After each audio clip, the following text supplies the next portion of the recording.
नमस्कार दोस्तों, मैं आज आपके सामने एक रंगारंग प्रस्तुति है भारत के बारे में जानकारी। भारत के बारे में यानी भारत के क्या क्या नाम थे उनके बारे में मैं कुछ डिटेल्स आपके सामने प्रस्तुत करना चाहता हूँ। और ये इस प्रकार से है कि भारत एक महान देश था और महान देश रहा है, महान देश अभी भी है। इसके बारे में ये यहाँ पर मैं बता रहा हूँ कि रोमा ने मिस्र रोमा सब मिट गए, जहां से कुछ तो बात है, हस्ती मिटती नहीं हमारी, मजहब नहीं सिखाता आपस में बैर रखना, हिंदू है हम, हिंदुस्तान है हमारा है, और हमको मिटा सके जमाने की, हमको मिटा सके जमाने में दम नहीं है, जमाना हमसे है, हम जमाने से नहीं हैं। ये भारत के बारे में कहा गया है कि भारत, अब देखते हैं भारत और इसके क्या क्या नाम थे, इनके बारे में, और नाम क्यों दिए गए इनके बारे में भी मैं यहाँ पर बता रहा हूँ। आर्यवर्त कहा गया भारत को क्योंकि आर्यों से घिरा हुआ स्थान था, इसीलिए इसे आर्यवर्त कहा गया। और कब कहा गया? वैदिक काल में है इसे आर्यवर्त कहा गया था। और 2 नंबर पर आता है जम्मू द्वीप, और जम्मू द्वीप का उल्लेख बौद्ध ग्रंथों में है, और इसका अर्थ निकलता है जम्मू द्वीप का जामुन का द्वीप। पहले द्वीप जलते थे तो चर्चा हुआ करते थे, अब शहर जल जाते हैं तो कोई हैरत नहीं है, कोई हैरत नहीं होती। रोटी की गोलाई नापा करते हैं, इसलिए तो आजकल घरों में बरकत नहीं होती। खाक से बढ़कर इस दुनिया में कोई दौलत नहीं होती। छोटी मोटी बातों पे इज्जत नहीं होती, कोई क्या बात करे, हमारी ऐसे वैसों की कोई हिम्मत नहीं होती।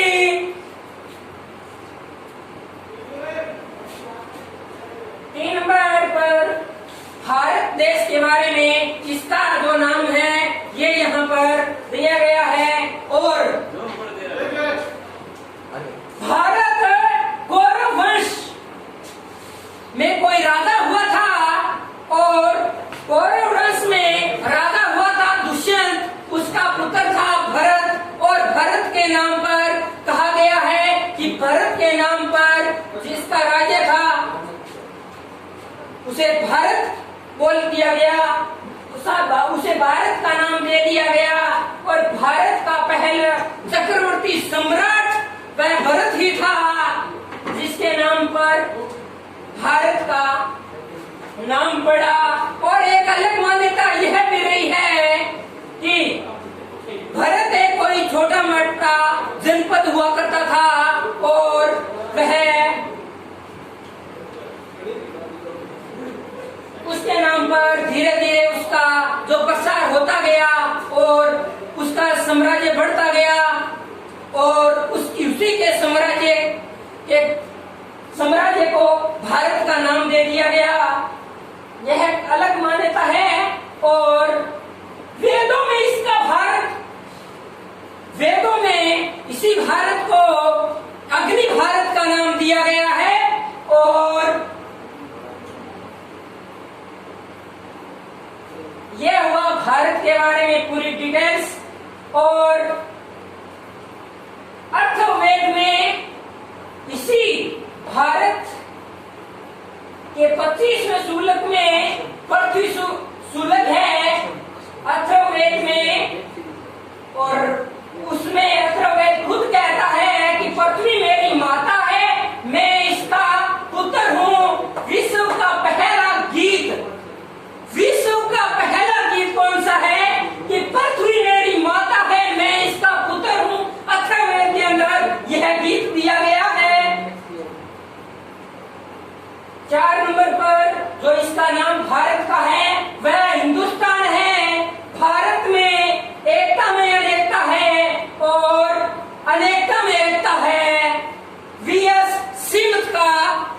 कथन है। और हिंदुस्तान नाम क्यों पड़ा भारत का? सिंधु नदी थी और ईरानी उधर से आए। जब भी ईरानियों ने क्रॉस करना चाहा, उनका नाम सिंधु नदी का जब उन्होंने नाम हिंदू नदी बोला तो वहां सैर की जगह पर है की आवाज निकलती है। ईरानी भाषा के अंदर वो हमेशा के लिए सैर को है बोलते हैं। इसी कारण से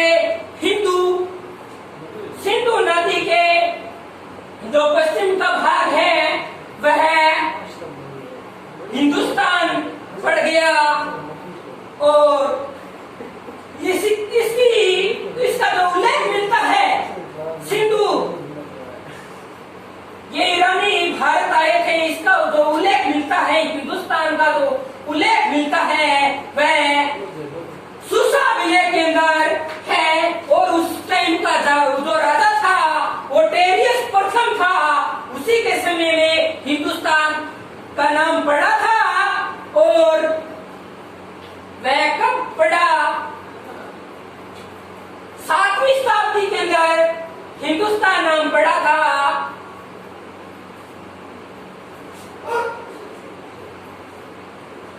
और भारत का जो इंडिया नाम है वो यूनानियों ने दिया था। और उन्होंने किस कारण से दिया था? वे सिंधु नदी को इंडस बोलते थे। और जब भी उन्होंने क्रॉस किया और सिंधु नदी को जब भी इंडस बोलते थे, उन्होंने भारत का नाम इंडिया दे दिया। और महात्मा बुद्ध की पूजा उसके टाइम होती थी। सिंधु घाटी सभ्यता जो प्रचलित अभी भी अपना अस्तित्व बनाए हुए है, उसकी जानकारी सिंधु घाटी सभ्यता की जो जानकारी है वह अच्छी तरह अभी तक अपना अस्तित्व बनाए हुए है। और सिंधु घाटी सभ्यता में महात्मा बुद्ध की पूजा हुआ करते थे। और एशिया का ज्योतिर्पुंज, light of Asia, Mahatma Buddha को कहा गया है। और सर्वप्रथम मानव रूप में महात्मा बुद्ध की देवता रूपी छवि सामने आई।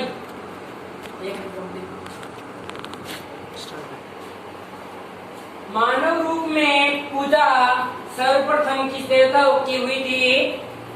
महात्मा बुद्ध यानी गौतम बुद्ध।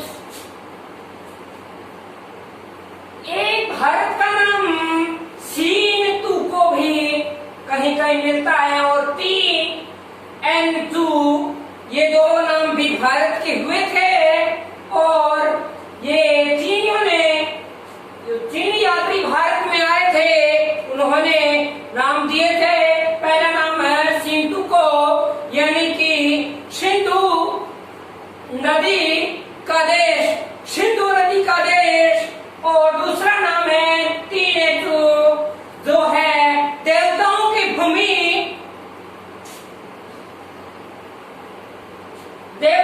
भूमि, और भारत की राजधानी कलकत्ता थी सर्वप्रथम। दिल्ली बाद में,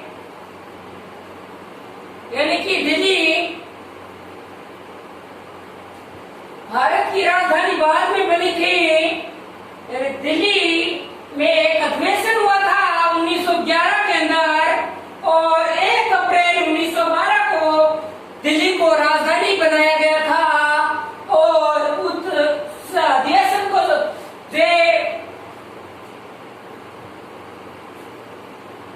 उस अधिवेशन के जो प्रमुख थे वे आनंद पाल तोमर थे। और वे ही दिल्ली के राजा थे पहले। और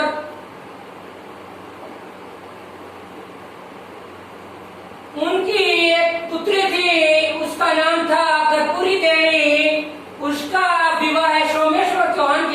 में हुआ था और उनका जो पुत्र था वह पृथ्वीराज चौहान तृतीय था, जिसको क्या है कि दिल्ली की राजगद्दी पर बिठाया गया था।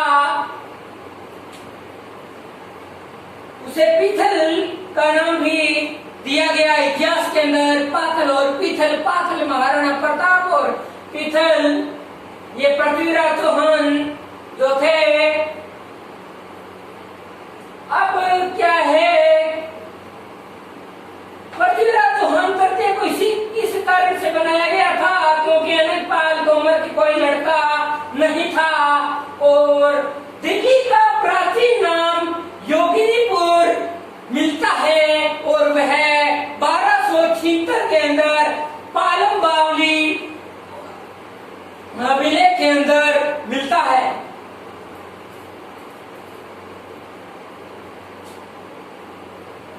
अब क्या है कि विश्व इतिहास का जनक हेरोडोटस को कहा गया है। इतिहास का शाब्दिक अर्थ ऐसा निश्चित रूप से हुआ था। इतिहास उसका अलग अलग अर्थ निकाले तो ऐसा निश्चित रूप से हुआ था। इतिहास तो बेवफा है, रात को पढ़ो सुबह खफा है, यानी कि सफा है। बिल्कुल भारत का राष्ट्रीय वाक्य कौन सा था? सत्यमेव जयते, और यह किस उपनिषद के अंदर दिया हुआ है? मुंडको उपनिषद के अंदर इसका उल्लेख हुआ है। सत्यमेव जयते का राष्ट्रीय ध्वज तिरंगा और तिरंगा फिल्म नाना पाटेकर की है। यह तिरंगा बनाया किसने था, तैयार किसने किए थे? 3 रंग ये थे, पिघली वैद्या ने तैयार किए थे। जो 3 रंग भारतीय तिरंगे के अंदर जो 3 रंग बताए गए हैं, दर्शाए गए हैं। सत्यमेव जयते फिल्म, एक सत्यमेव जयते फिल्म भी आई है, तिरंगे जैसी है कोई, और भारत का राष्ट्रीय चिन्ह है सत्यमेव जयते है, जो कि सारनाथ के अशोक स्तंभ से लिया गया है। भारत का राष्ट्रीय गीत वंदे मातरम बंकिम चंद्र चटर्जी द्वारा लिखा गया है और राष्ट्रीय गान जन गण मन, राष्ट्रीय पक्षी घोड़ावण, जो कि राजस्थान के अंदर जैसलमेर जिले के अंदर सेवन घास बहुत ज्यादा होती है, वहां पर ये घोड़ावण पक्षी देखा जा सकता है। और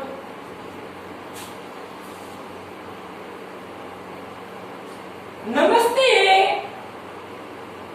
इसका अर्थ निकलता है, आपने नमस्ते तो सभी ने कहते हुए सुना ही होगा। नमस्ते का शाब्दिक अर्थ अलग अलग संधि विच्छेद करने पर नर्मदा और ताप्ती नदी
राजस्थान इतिहास की रचना को किया है and annals and antiquities of Rajasthan.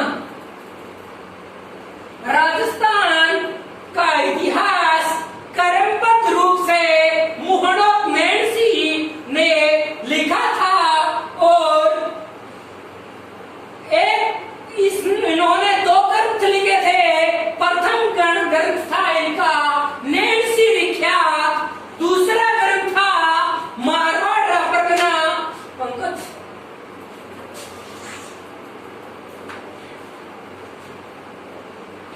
तो दोस्तों ये आज हो गया हमारा भारत के बारे में पूरी डिटेल्स पूरी। और दोस्तों मेरे चैनल को like and share and view my video please. Request you, कुछ कमेंट हो तो कमेंट भी कर देना।